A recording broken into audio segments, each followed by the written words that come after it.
On a hot afternoon in August in 79 A.D., the scene on that afternoon 19 centuries ago was much like the scene today, though on a vastly larger scale.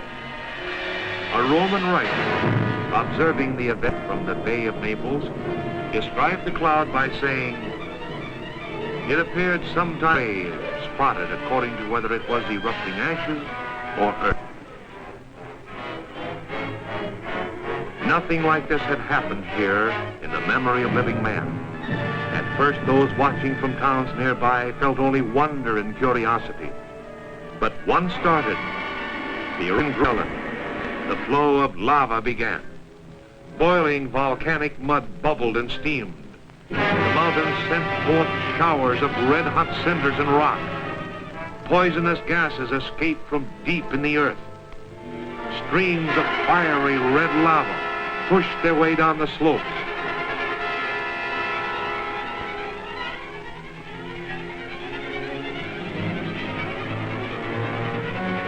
Prosperous farms and flourishing vineyards were engulfed by the molten tide.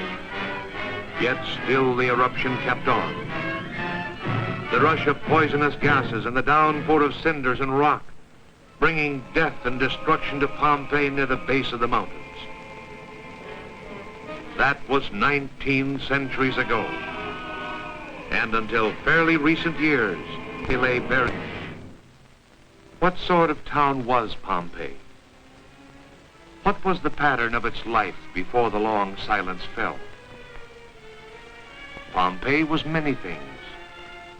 For the well-to-do tradesman, it was a busy, prosperous community whose wealth could provide stately homes and cool, restful gardens.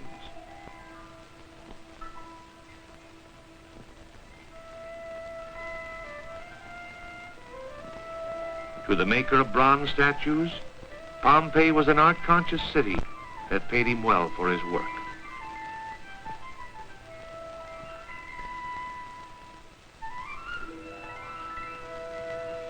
To the architect, public and private building provided attractive commissions.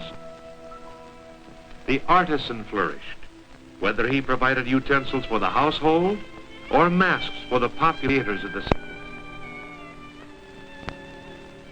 For the sculptor, there were walls to be carved in bas-relief. And Pompeii was many things and saw much. In gardens like this, township leaders sat by the cooling fountains and discussed business, elections, and taxes. But done in the style so popular in private homes and public buildings alike. The wall paintings of Pompeii provided more than mere decoration, often presenting scenes from history and mythology, as well as representations of the ordinary life of the people, and portraits of the people themselves.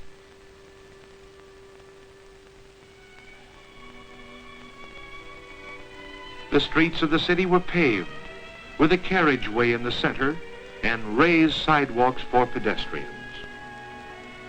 Highways led to the outskirts and to other towns beyond, for Pompeii was near the high road between Naples and Rome.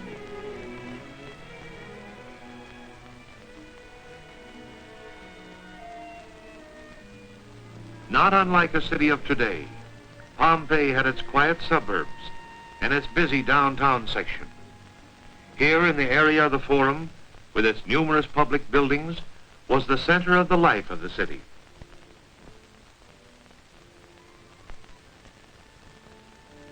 Here, a community of 20,000 people carried on business and looked to civic affairs. Here was the Temple of Jupiter, Temple of Venus of Pompeii, the largest in the city, with almost 300 marble columns included in its structure. To this temple to pay homage to Venus, their protectress, came the young athletes of the city whose people prized athletic skill and turned out by the thousands to see the games and contests. But the amphitheater that echoed with the shouts of holiday crowds has stood abandoned and silent since the day when the sudden stillness fell upon the life of the city.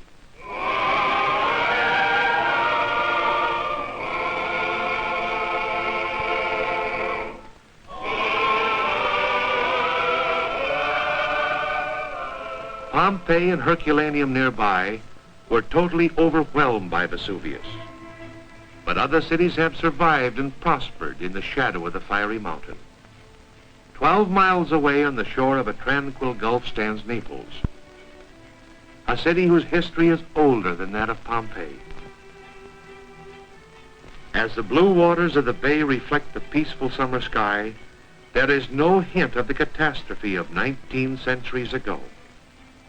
Yet it was here that a Roman fleet was anchored on the fateful day of August 24th, 79 A.D. From this bay, the Roman Admiral Pliny observed the telltale cloud that warned of the eruption. From here, he sailed to his death in an effort to get to those who had been able to reach the coast. And into this bay rained dust and ashes as Naples felt the effect of the eruption that was destroying the neighboring city of Pompeii. But that was long ago. The life of Naples survived and has continued through the years. In the great harbor, fishermen still tend their boats and dry their nets much as they did when Caesar stopped off on returning from war, and when Cicero welcomed his friends to his villa in Pompeii. The essential things go on. And so too with customs and traditions. Today, Naples is famous for its composers of popular songs, and Sorrento, across the Gulf, preserves in the lore of its people the charm and the color of the folk dances of the region.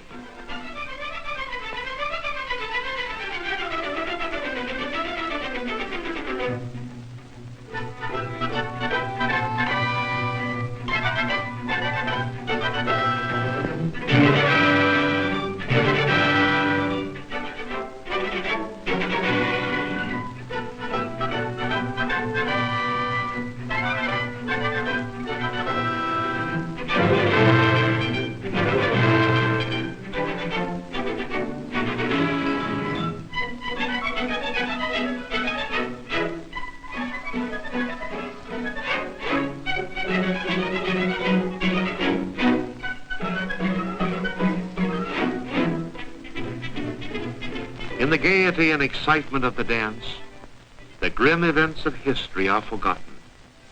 But always in the background looms Vesuvius, in whose span of geologic time centuries of fleeting moments. Still ominous, Vesuvius